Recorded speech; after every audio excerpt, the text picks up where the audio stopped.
بہت short notice پہ آئے. آج میں معیشت پہ بات کرنا چاہتا ہوں کیونکہ معیشت کی جو صورتحال ہے وہ کوئی ہماری سیاسی ملک کی جو صورتحال ہے اس سے کچھ زیادہ مختلف نہیں ہے اور دن بدن گمبھیر ہوتی جا رہی ہے. سب سے پہلے تو یہ کہ 4 افسانے اس ملک کو سنائے گئے معیشت کے حوالے سے جن کا سچ سے کوئی تعلق نہیں تھا اور وہ صرف اپنی نالائکی، یہ جو امپورٹڈ حکومت ہے اس نے اپنی نالائکی چھپانے کے لیے کی ہے. سب سے پہلے یہ آئے، انہوں نے کہا جی ملک دیوالیہ کے قریب کھڑا ہے. میں پوری ذمہ داری سے دل پہ ہاتھ رکھ کے کہتا ہوں کہ تحریک عدم اعتماد آنے سے پہلے کوئی 0% چانس تھا ملک کے دیوالیہ ہونے کا. کوئی ایسی پیشن گوئی نہیں تھی، کوئی ایسی رپورٹ نہیں تھی جو بتائے کہ ملک کے اندر کوئی معاشی بدحالی یا معاشی کرائسس آنے والا ہے.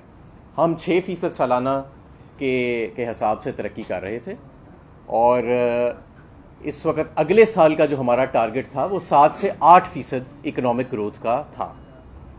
لیکن آج صورتحال بڑی مختلف ہے. آج کہا جا رہا ہے کہ 0.6% بھی موجودہ سال کی اگر اکنامک گروتھ کا ترقی کی رفتار ہو جائے تو بڑی بات ہے. تو پہلا افسانہ تو یہ تھا کہ ملک دیوالیہ کے قریب ہے. حالانکہ تحریک عدم اعتماد جب آ رہی تھی تو ملک کے دیوالیہ ہونے کا دور دور تک کوئی اندیشہ نہیں تھا.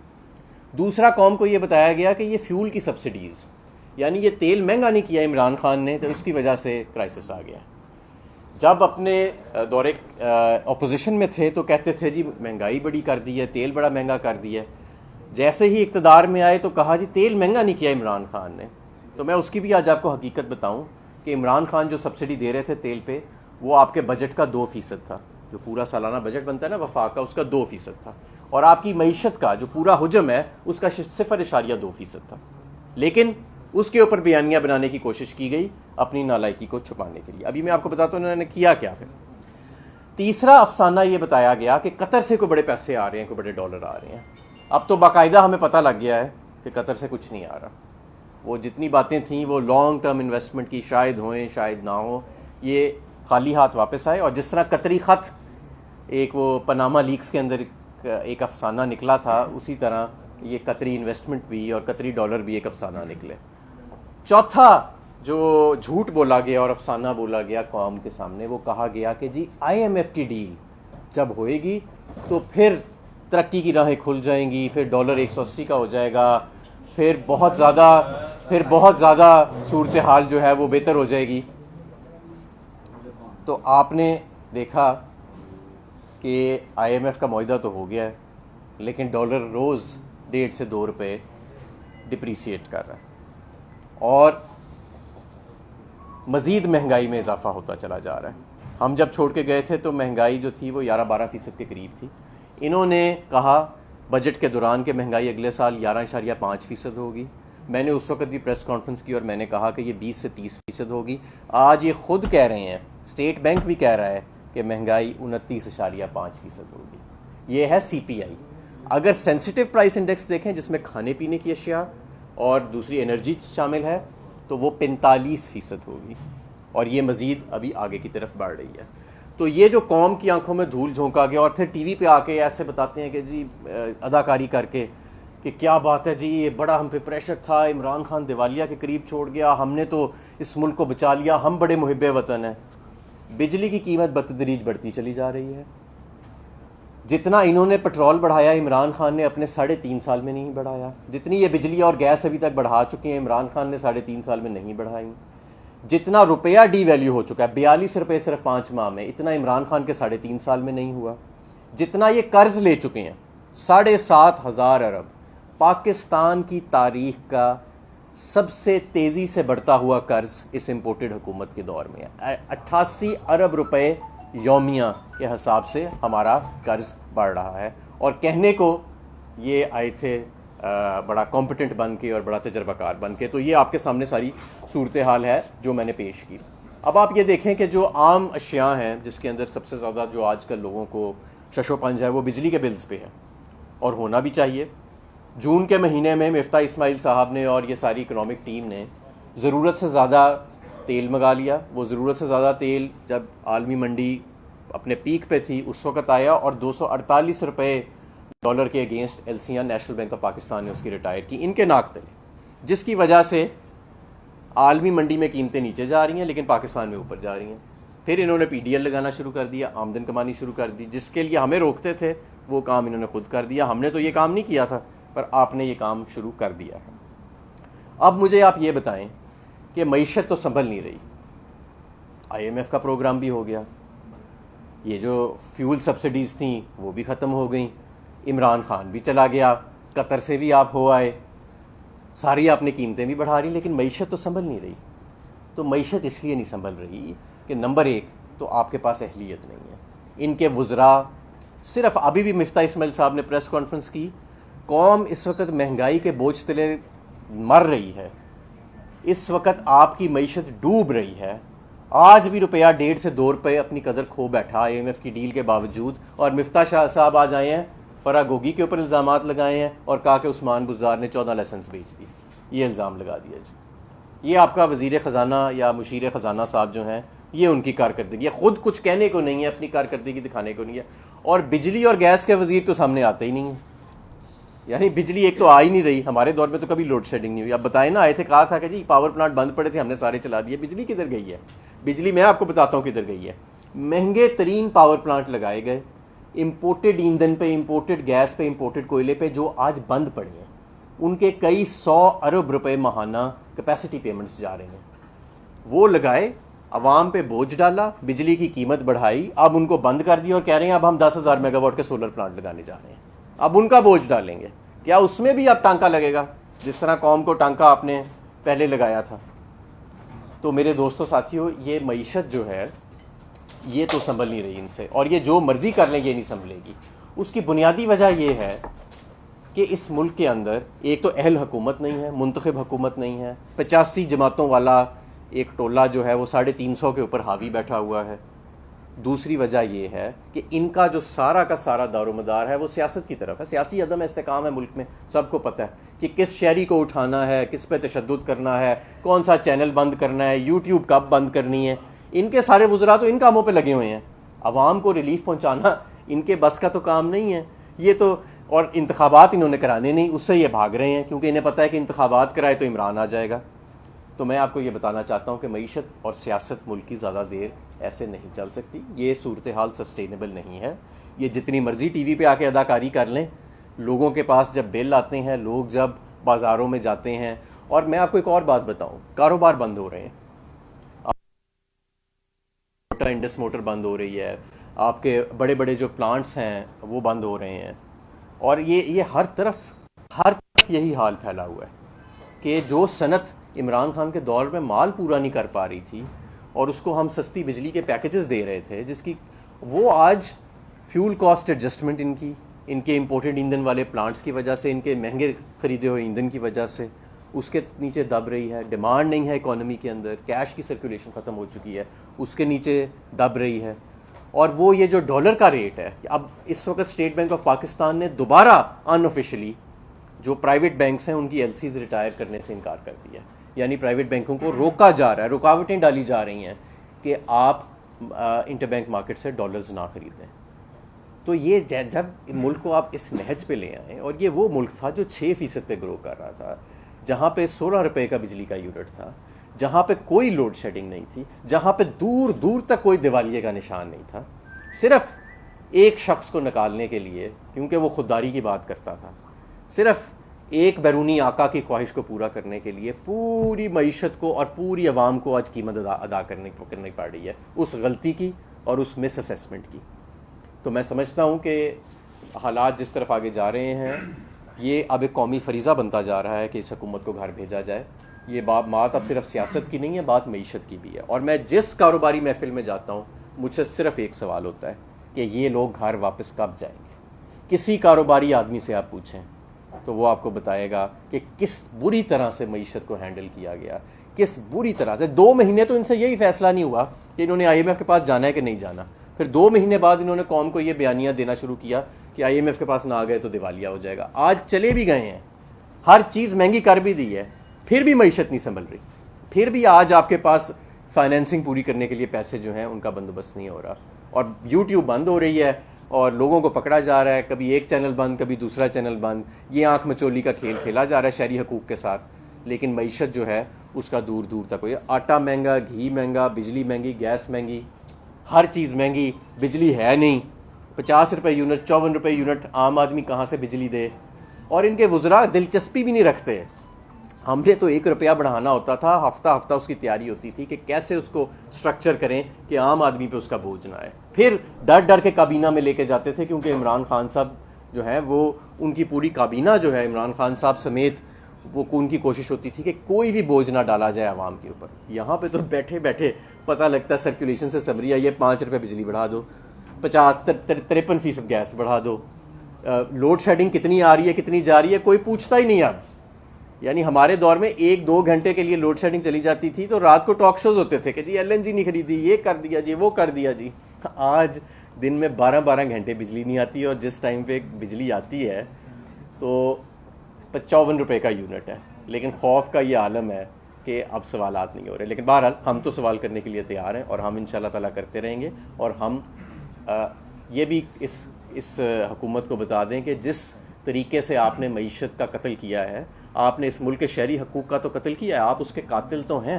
آپ نے آئین کی جس طرح بے حرمتی کی ہے, آپ نے قوانین کی جس طرح بے حرمتی کی ہے, شہری حقوق کی پامالی کی ہے, سیاست کو جس طرح آپ نے ایک فاشزم اور مارشل لا دور کی یاد دلائی ہے. آپ معاشی قاتل بھی ہیں. یہ معیشت کو آپ نے قتل کیا. یہ اب کہنا چھوڑ دیں دیوالیے سے بچایا, یہ کیا, کوئی دیوالیے کے قریب نہیں تھا. میں حلف سے کہتا ہوں کہ 4 مارچ کو جب عدم اعتماد ہے, یہ کوئی دور دور تک دیوالیے کا چانس نہیں تھا. یہ آپ کی وجہ سے یہ ملک یہاں اس نہج تک پہنچا ہے. تو ابھی بھی ان کے پاس صلاحیت نہیں ہے, اور جتنی جلدی یہ گھر جائیں گے اور جتنی جلدی عام انتخابات ہوئیں گے اتنی جلدی ہم نقصانات سے ریکوری اپنی شروع کر سکتے ہیں. خدا نہ خواستہ ہم دوبارہ جس ڈگر پہ چل پڑے ہیں وہ ٹائم دور نہیں ہے کہ جب ہم پوائنٹ آف نو ریکوری سے آگے چلے جائیں گے. ایک پوائنٹ آتا ہے کہ جب آپ کے پالیسی ایکشنز ان افیکٹو ہو جاتے ہیں, جب جو بھی حکومتیں کریں, انٹرسٹ ریٹس کو اوپر نیچے کریں, یا اسٹیٹ بینک انٹروین کرے فارن ایکسچینج مارکیٹس کے اندر, یا آپ بجٹری میجرز, فسکل میجرز لیں, یہ میجرز پھر ناکافی رہ جاتے ہیں, اور ہم اس کے دن بدن قریب تر پہنچتے جا رہے ہیں. اس وقت مارکیٹ سینٹیمنٹ ٹرن نہیں ہوا آپ کے IMF کے اندر جانے سے, کیونکہ آپ نے بیماری کا ڈائگنوز ہی ٹھیک نہیں کیا. یہ سیاسی عدم استحکام جو آپ پیدا کر کے لائے ہیں, اس کے بعد اکنامک انسرٹنٹی جو آپ لے کے آئے ہیں, یہ بنیادی وجہ اس کی ہے. تو اس وقت انا اپنی چھوڑ دیجئے, ورنہ آپ کو اس ملک سے نکالنے کے لیے, اس حکومت سے نکالنے کے لیے, یہ نہ ہو کہ سیاست کو مزید کشیدگی کی طرف سیاست چلی جائے, اس سے اور زیادہ نقصان جو ہے وہ ہوگا. جی سوالات. 54 روپے کا. ہاں جی. دوسرا مفتاح اسماعیل صاحب نے اپنی پریس کانفرنس میں کہا کہ جتنی زیادہ گروتھ ہوتی ہے اتنے زیادہ قرضے چلتے ہیں, اس کی وجہ سے پاکستان دیوالیہ ہونے جا رہا تھا. آج انہوں نے پریس کانفرنس کہا تو جو آپ کی 6% گروتھ تھی, انہوں نے کہا پاکستان کی میکسیمم گروتھ 4% کی ہونی چاہیے تاکہ سسٹینیبل ہو جاتا ہے. اس پر تھوڑا سا زیادہ. دیکھیں, پہلی بات تو یہ ہے کہ یہ عجیب و غریب سی کیلکولیشنز ہیں ان کی مفتاح صاحب کی, جو سمجھ نہیں آتی. جب یہ اپوزیشن میں تھے تو کہتے تھے 12 روپے کا یونٹ ہوئے تو سارے مسائل بجلی کے حل ہو جائیں گے, اور یہ IMF پروگرام سے نکلنے کا درس بھی دیتے تھے, اور کہتے تھے کہ تیل کی قیمتیں نہیں بڑھانی چاہیے, PDL نہیں لگانا چاہیے. اب 12 روپے کا چھوڑ کے آپ نے خود بتا دیا کہ 54 روپے نہیں 58 روپے بجلی کے بلوں کا اب یونٹ ہو گیا ہے. تو میں تو نہیں سمجھتا کہ مفتاح صاحب کی کسی بات کو کوئی اب سنجیدہ لیتا ہے, اور جو مفتاح صاحب کی بات کو سنجیدہ لیتا ہے اس کو خود کوئی سنجیدہ پھر نہیں لیتا ہوگا. میں سمجھتا ہوں کہ یہ تو صرف ایک سرکس ہمارے آگے لگایا گیا ہے, ایک فساد ہے, اور ان کے ہاتھ میں اب یہ معیشت کا کنٹرول جو ہے وہ ان کے ہاتھ سے بالکل نکل چکا ہے. دیکھیں, فائنانس منسٹر یا مشیر جو ہوتا ہے اس کی ایفیکٹونیس ختم ہو جاتی ہے جس وقت اس کی کریڈیبلٹی مارکیٹ میں کوئی نہیں رہتی. اور یہ مفتاح اکیلے کی بات نہیں ہے, مجھے پتہ ہے کہ ان کے خلاف کیمپین چلی ہوئی ہے انہیں کی پارٹی میں کہ ان کو ہٹا کے ساکھ ڈار کو لایا جائے, اور اس کے پیچھے شاید اور عزائم بھی بڑے ہیں, پاور پالیٹکس ہے اور شاید دوسرے کھیل کھیلے جا رہے ہیں. لیکن وہ ان سے بھی بڑے ڈیزاسٹر ہیں. ان موصوف جو ہیں وہ سنگل ہینڈڈلی انہوں نے, وہ آرکیٹیکٹ تھے 2018 کے کرائسس کا, جس کو بڑے مشکل سے ہم نے, جہاں سے ہم نے اکانومی کو سٹیبلائز کیا اور واپس 6% گروتھ پہ لے کے آئے, اور واپس ہم ریزروز کو آل ٹائم ہائی پہ لے کے گئے. تو یہ جو باتیں کر رہے ہیں کہ جی 4% سے زیادہ گروتھ نہیں ہوئی, اب بھائی اب تو 0.6% پہ لے گئے ہو آپ گروتھ, اب کیوں 7,500 ارب روپیہ قرضہ آپ کا بڑھ گیا؟ اب کیوں بڑھ گیا آپ کا 7,500 روپیہ ارب قرضہ؟ اچھا ہمارے صاحب یہ بتائیے گا کہ تحریک انصاف کس چیز کی منتظر ہے؟ اگر آپ کے بقول 5 ماہ میں اکانومی ورس ترین حالات پہ چلی گئی ہے، گروتھ 6 سے 0.06 پہ چلی گئی ہے، روپیہ نیچے چلا گیا ہے، ڈالر اوپر چلا گیا ہے، بجلی کا یونٹ 50+ پہ چلا گیا ہے، کتنا مزید انتظار کریں گے کہ عوام کی جب چیخیں نکلیں تو پھر ہی تحریک انصاف اگر عملی طور پر کچھ کرنا چاہتی ہے، یا کسی اشارے کا یا کسی اور چیز کا؟ دیکھیں یہ اس قوم کی خوش قسمتی ہے کہ اس کا لیڈر ایک پرامن جمہوری روایات میں یقین رکھنے والا اور آئین اور قانون میں یقین رکھنے والا عمران خان ہے. جتنی پاپولیرٹی آج عمران خان کی ہے اور جس طرح ایک ٹویٹ کے اوپر صبح 2 بجے عمران خان کے لوگ باہر نکلتے ہیں، اگر عمران خان کا ذہن فاشسٹ ہوتا ان لوگوں کی طرح تو اب تک اس ملک کے اندر خونی انقلاب آ چکا ہوتا. اگر خون خرابے کو اس وقت کوئی چیز روک رہی ہے تو وہ عمران خان کی پرامن شخصیت، عمران خان کا جو آئین اور جمہوری روایات کے ساتھ لگاؤ ہے، اور سب سے بڑھ کے قانون اور رول آف لاء کی جو وہ بات کرتے ہیں. ہم نہیں چاہتے کہ معاملات کو اس نے، ورنہ کیا مشکل ہے KPK میں اور پنجاب میں ہماری حکومت ہے، عمران خان ایک کال دیں پورا پاکستان بند ہو جاتا ہے. لیکن ہم چاہ رہے ہیں کہ ہم پرامن طریقے سے عام انتخابات کے ساتھ ایک جو آئین میں جمہوری طریقہ دیا گیا ہے اس پہ ہم بات کریں. دیکھیں اگر آپ لوگوں کو ایک دیوار کے ساتھ دھکیلیں گے، اور اب عمران خان کو اور ان کے ساتھیوں کو جو آپ نے دھکیلا ہے وہ تو سب کو پتہ ہے، لیکن عوام کو بھی دھکیلا جا رہا ہے. یہ لڑائی عمران خان کے ساتھ نہیں ہے، یہ جنگ عوام کے ساتھ لگائی ہوئی ہے انہوں نے. ان کا خیال ہے کہ عوام عمران خان کے ساتھ کھڑی ہے، ہم بند دروازوں میں بیٹھ کے YouTube بند کر کے چینل بند کر کے ہم شاید قابو کر لیں گے اس ملک کی سیاست کے اوپر. تو یہ جنگ ایکچولی صرف ہمارے ساتھ نہیں ہے، یہ پورے میڈیا اور پوری عوام کے ساتھ جنگ لگائی ہوئی ہے انہوں نے. ہم چاہتے ہیں کہ عقل کے یہ ناخن لیں. یہ بہت بڑا ملک ہے، 5واں بڑا ملک ہے دنیا کا، 22 کروڑ لوگ ہیں. یہ لوگوں کو اگر آپ دیوار سے لگائیں گے تو یہ معاملات کسی بھی طرف جا سکتے ہیں. اچھا بھائی، ریسنٹلی عمران خان نے فیصلہ آباد میں پاکستان آرمی کی قیادت کے اوپر بات کی ہے اور بڑے تحفظات کا اظہار کیا ہے. آپ خان صاحب کی جو اسٹیٹمنٹ ہے آپ نے سنی ہوگی یقیناً، کیا آپ خان صاحب کی اسٹیٹمنٹ کے ساتھ کھڑے ہیں؟ دیکھیں بات یہ، ہم خان صاحب کی اسٹیٹمنٹ کو کلیریفائی بھی کر چکے ہیں اور خان صاحب خود بھی کر چکے ہیں. کل پشاور کے جلسے میں انہوں نے صاف کہہ دیا کہ یار یہ میرا وطن ہے، میری آرمی ہے، اور ہم وہ لوگ ہیں جن کا باہر کوئی ایک سائیکل بھی نہیں ہے ان کی پڑی ہوئی، یا ہمارا کوئی باہر آف شور اکاؤنٹ نہیں ہے. ہمارا جینا مرنا اسی ملک میں ہے، اور ہم قربانیاں دے کے ہمارے بزرگ جو ہیں یہاں مائیگریٹ کر کے آئے تھے، عمران خان صاحب کے بھی ہم سب کے بھی. تو یہ ہمارا ملک ہے، یہ ہمارا وطن ہے. اور ایسی اب آپ دیکھیں جنرل مشرف نے NRO دیا تھا نا، NRO دیا تھا نا 2 جماعتوں کو، اور یہ 2 جماعتیں تو خود اپنے آپ کو NRO دے چکی ہیں، اور اب یہ چاہتے ہیں کہ اسی کو آگے کنٹینیو کیا جائے. تو اس کے اوپر بات ہو چکی ہے. اب اس وقت بات یہ ہے کہ ڈوبتی معیشت، ڈوبتی سیاست، ڈوبتی مقبولیت ہے پوری PDM کی 12 جماعتوں کی. وہ ڈیسپریٹلی وہ اور ان کے چیلے چانٹے کو شوشہ ڈھونڈ رہے ہیں کہ عمران خان پہ لگایا جائے، وہ کامیاب نہیں ہو پا رہے. PTI اور اداروں کے درمیان جو ایک قسم کا تناؤ ہے، جو بیان بھی دیے گئے، PTI یہ بیانیہ کہہ رہی ہے کہ نون لیگ جو ہے غلط فہمی ڈال رہی ہے PTI اور اداروں کے درمیان. تو کوئی رابطہ بھی کیا گیا، کوئی بیک ڈور رابطہ، یا غلط فہمی کو دور کرنے کے لیے کوئی کوشش کی جا رہی؟ دیکھیں میرے علم میں تو ایسا کوئی رابطہ نہیں ہے، اور یہ جنگ تو عوام کی سپریمیسی کی جنگ ہے، سول سپریمیسی کی جنگ ہے. اور میں سمجھتا ہوں کہ انشاءاللہ تعالیٰ اس ملک میں طاقت کا سرچشمہ عوام ہی بنیں گے. اور یہ اس تحریک کے نتیجے میں جو ہم چلا رہے ہیں، یہ ہمیشہ کے لیے فیصلہ ہونے جا رہا ہے کہ اس ملک میں منتخب قیادت کون کرے گا.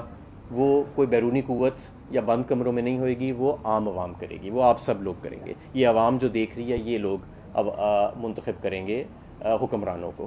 اور کوئی چینل جو ہے وہ بلا وجہ بند نہیں ہو سکے گا، کوئی YouTube کو بند نہیں کر سکے گا، کوئی جرت نہیں کر سکے گا. یہ جنگ اس چیز کی ہے، اور انشاءاللہ تعالیٰ یہ جنگ اسی کو ہم حقیقی آزادی کہتے ہیں، اور انشاءاللہ تعالیٰ اس حقیقی آزادی میں ہم کامیاب ہوں گے. اچھا یہ بتائیے گا کہ کیا آپ سمجھتے ہیں کہ جب آپ اقتدار میں تھے تو کوئی آپ کا فیوریٹ آرمی چیف تھا، اور ایکسٹینشن کی بات ہوتی ہے کیا ان کو ایکسٹینشن ملنی چاہیے یا کوئی نیا آرمی چیف آنا چاہیے؟ جو آئین اور قانون کے مطابق ہے وہ ہونا چاہیے. پروفیشنلزم اور میرٹ کو دیکھنا چاہیے، سامنے رکھنا چاہیے، اور پسند ناپسند جو ہے وہ ذاتی پسند ناپسند پہ نہیں ہونا چاہیے. ہم آپ کو یہ بتائیے گا کہ اگر آپ لوگوں کی حکومت آتی ہے تو آپ سمجھتے ہیں کہ مارکیٹ میں اتنا پوٹینشیل ہے کہ جتنا اس ٹائم ڈارک بجٹ دکھائی جا رہی ہے اور مہنگائی ہو رہی ہے اس کو کنٹرول کیا جا سکتا ہے، اور دوسرا جتنا انفلیشن ہو رہی ہے عام لوگ کتنی دیر اس کو سروائیو کر پائیں گے؟ تو اس کے لیے دیکھیں میں سمجھ گیا ہوں آپ کا سوال. دیکھیں میں سمجھتا ہوں کہ بہت سارا نقصان تو ہو چکا ہے. اور ریکوری جو ہے وہ شروع نہیں ہو پا رہی. جتنا ہم ڈیلے کرتے جائیں گے اتنا ہمارا اسٹیبلائزیشن کا فیز جو ہے جو بھی اگلی حکومت آتی ہے اس کے لیے پرولونگ ہوتا جا رہا ہے. لیکن ابھی ہم پوائنٹ آف نو ریکوری پہ نہیں پہنچے. بنیادی طور پہ یہ سینٹیمنٹ کا فقدان ہے جس کی وجہ سے یہ سارے مسائل چلے آ رہے ہیں, اور کچھ ان کی ہینڈلنگ ٹھیک نہیں ہے. بجلی کے وزیر بجلی کا کام نہیں کرتے, وہ گلے میں ہاتھ ڈال کے کبھی کہیں فیتہ کاٹ رہے ہیں, کبھی کہیں فیتہ کاٹ رہے ہیں. پیٹرولیم کے وزیر آتے ہیں, وہ پتہ ہی نہیں پیٹرولیم کون چلا رہا ہے. 4 لوگ پیٹرولیم کی منسٹری چلا رہے ہیں اور وہ بھی سیاست میں لگے ہوئے ہیں. مفتاح اسماعیل صاحب کی آج آپ نے پریس کانفرنس سن لی, وہ فرح گوگی سے شروع ہو کے عثمان بزدار پہ ختم ہو جاتے ہیں. ان کو ویسے بھی میں سمجھتا ہوں کہ جس طرح کی ان کی ہینڈلنگ رہی ہے تو میرے قابل احترام ہے, لیکن میں سمجھتا ہوں کہ ابھی ان میں اہلیت نہیں ہے وزارت خزانہ چلانے کی یا مشیر خزانہ چلانے کی, اور ان کے پاس اور اسٹاف بھی کوئی نہیں ہے. تو میں سمجھتا ہوں کہ اگر کوئی اچھی حکومت آئے جو سنجیدہ بیٹھے, کنسرٹڈ ایفرٹ کرے, تو بالکل معاملات بہتر ہو سکتے ہیں. سینٹیمنٹ بھی ٹرن ہو سکتا ہے. ایک کلیئر 5 سال کا روڈ میپ ہوئے, کلیئر مینڈیٹ ہو کسی حکومت کے پاس, تو معاملات ٹھیک طرف جا سکتے ہیں. اس ملک میں بہت پوٹینشیل ہے. میں آپ کو پورے دعوے سے کہتا ہوں کہ اگر ہماری حکومت رہ جاتی تو ہم نے 6% سے اوپر اگلے سال کی گروتھ ریٹ انشاءاللہ تعالیٰ اچیو کرنی تھی. اور یہ جو ابھی آپ کو نظر آ رہا ہے نا کہ ہم نیئر ڈیفالٹ گئے ہیں اور یہ پھر IMF ہونا ہے نہیں ہونا, اس کا جو 4 مہینے کا ایک نسل چلتی رہی ہے, یہ چیزیں نہیں ہونی تھیں. ہمارے جو کیپٹل فلائٹ ہوئی ہے وہ نہیں ہونی تھی. اتنی زیادہ پولیٹیکل انسرٹنٹی اور اکنامک انسرٹنٹی نہیں آنی تھی, اور معاملات بہتری کی طرف ہی جانے تھے. ابھی بھی ہمارے ملک میں کیپٹل فارمیشن ہو رہی ہونی تھی, انڈسٹریلائزیشن ہو رہی ہونی تھی. تو یہ چیزیں ان کو بہرحال ایک پٹری سے اتارا گیا اور بہت زیادہ نقصان پہنچایا گیا. فوری طور پہ پٹری پہ واپس آنے کی ضرورت ہے. یہ لوگ نہیں کر سکتے, یہ رجیم نہیں کر سکتی. اچھا بتائیے گا, اسحاق ڈار صاحب نے جو اکانومی کے لیے بہتری کے لیے تجاویز دی تھی وہ 22 کے 25 نکات کہتے تھے, تو کیا وجہ ہوئی ہے کہ مفتاح اسماعیل صاحب نے وہ دیکھیں یہ ان کی آپس میں پاور پالیٹکس چل رہی ہے. وہ ایک گروپ کو ریپرزینٹ کرتے ہیں, یہ ایک گروپ کو ریپرزینٹ کرتے ہیں. وہ فرق کمرشل انٹرسٹ کو ریپرزینٹ کرتے ہیں, یہ شاید فرق کو کرتے ہیں.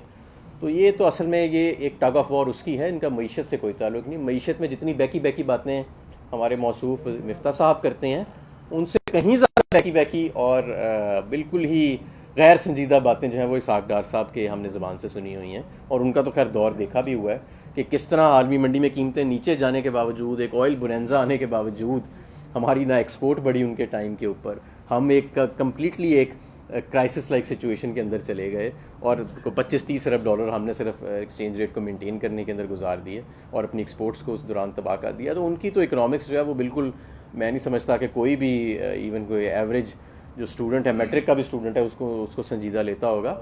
بہرحال لیکن میں آپ کو یہ ضرور بتاؤں کہ اس معاملات کو پٹری پہ واپس لانے کی جلد از جلد ضرورت ہے, ورنہ عمران خان لوگوں کو سڑکوں پہ نکالے نہ نکالے, لوگوں نے خود سڑکوں پہ نکلا. اچھا یہ کہنا کہ آپ نے اپنے دور میں کے بڑے متحرک ممبر بھی رہے ہیں.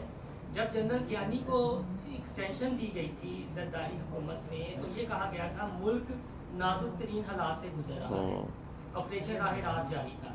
جب آپ کی حکومت میں جنرل باجوہ کو ایکسٹینشن دی گئی تو تب بھی یہ کچھ آپ کے وزراء نے کہا کہ نازک ترین حالات ایسے ہیں.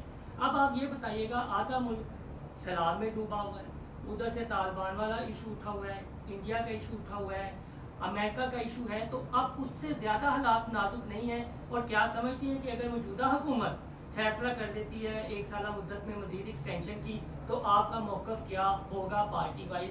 اور جب آپ نے دی تھی تو تب کوئی بحث ہوئی تھی کہ ہمیں دینی چاہیے؟ دیکھیں اس وقت جو سیاسی کشیدگی ملک کے اندر موجود ہے وہ پہلے موجود نہیں تھی, اور میں سمجھتا ہوں کہ آرمی کے اندر بڑا اسموتھ ٹرانزیشن آف پاور کا میکانزم موجود ہے. اور جو ایکسٹینشنز ہوتی ہیں وہ بہت اس طرح ہم نے بھی بالکل کی ہیں, انہوں نے بھی کی ہیں, لیکن بار بار ایکسٹینشن سے ادارے ہی انڈرمائن ہوتے ہیں. اور ہمیں جو ایک رول بک کے تحت ہمیں چلنا چاہیے, اور بلکہ میں تو یہ کہوں گا کہ ان چیزوں کو کوڈیفائی کر دینا چاہیے, ان کے لیے قوانین بنا دینے چاہیے کہ کن صورتحال میں یہ ہونی چاہیے ایکسٹینشن, کس صورتحال میں یہ نہیں ہونی چاہیے. اس طرح یہ معاملہ, اس کو سیاست کی نظر نہیں کر دینا چاہیے. اچھا حماد صاحب, یہ ایک مخالفین کا بھی کہنا ہے کہ آپ نے اپنے دور میں LNG درآمد نہیں کی, جس کی وجہ سے یہ ساری چیزیں اور یہ جو کرائسس ہے اس کو ایک وجہ بتایا جاتا ہے.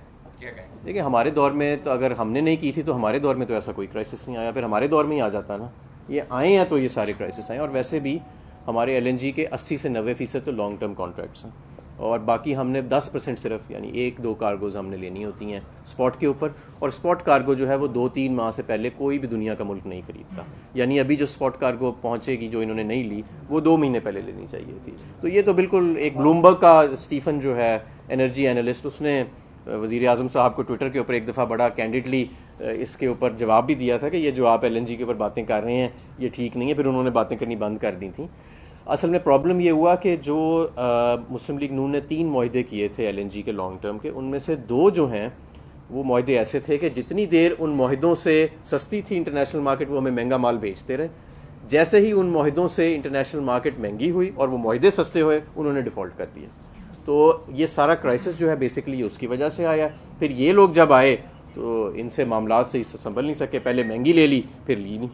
اچھا ہمارے بھائی یہ بتائیں کہ جو عمران خان پر 4 سے 5 کیسز چل رہے ہیں کہ اگر ان کی محفلی ہوتی ہے تو PTI جو بعد کا نام ہے وہ بتائے ذرا کہ عمران خان کے PTI بعد کون ہوں گے جو لیڈ کریں گے.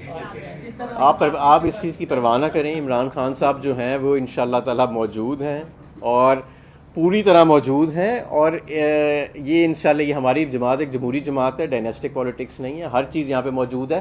لیکن فی الحال جو سب سے اس وقت ضروری ہے کہ اس وقت اس ملک کا جو سب سے مقبول لیڈر ہے عمران خان، جس نے 4-5 اکائیوں کو اکٹھے رکھا ہوا ہے، اور کابل سے لے کے کراچی تک، سوابی سے لے کے خیبر تک، اگر کوئی شخص ہے جو پورے ملک کو اس وقت یونائٹ کر رہا ہے اور جس کی آواز لوگ سن رہے ہیں، چاہے اس کو حکومت اور رجیم بند کرتی ہے، وہ عمران خان ہے. اس وقت ان کا اس ملک کو لیڈ کرنا ہی اس ملک کے لیے بہتر ہے. اس کے علاوہ اگر کوئی بھی یہ فارمولہ نکالا جاتا ہے یا کوئی چلاکی دکھائی جاتی ہے تو پھر نقصان کی طرف ہم جائیں گے. تو حالات بالکل نازک ہوئے ہیں سیاسی اور PDM نون لیگ تو ویسے ہی بالکل، تو ان حالات میں کیا نواز شریف کی اب واپسی ممکن نظر آ رہی ہے؟ میں آپ کو بتاؤں نواز شریف کی واپسی ہو یا نہ ہو، نواز شریف صاحب قصہ ماضی ہو چکے ہیں. ان کی عوام کے اندر کوئی مقبولیت نہیں ہے، نہ ان کے خاندان کی اب مقبولیت رہی ہے. ان کی جماعت اس وقت پاکستان کی سب سے قابل نفرت جماعت ہے. تو میرے خیال میں تو یہ ایجنڈا ہی نہیں ہے. یہ جو لوگ بات کرتے ہیں آئیں نہ آئیں، ویسے تو ان کو آنا چاہیے اور اپنی سزا پوری کاٹنی چاہیے. یہ تو کوئی طریقہ نہیں ہے نا کہ آپ نے سائیکل چوری کرنے والے کو اندر ڈالا ہوا ہے اور جس کے اوپر اربوں روپے کے الزامات تھے وہ ہیرڈز میں شاپنگ کر رہا ہے اور کہتا ہے نائٹس برج اور ہائیڈ پارک میں شام کو واک کرتا ہے. تو یہ تو کوئی ایکچوئل توہین عدالت تو یہ ہے. تو میرا خیال ان کو واپس تو آنا چاہیے اور اپنی سزا پوری کرنی چاہیے. لیکن سیاسی طور پہ ان کے اب آنے جانے سے کوئی فرق نہیں پڑنا. جماعت ان کی سب سے قابل نفرت جماعت ہے اس وقت پاکستان میں. شکریہ جی. ہاں جی آ گئی ہے.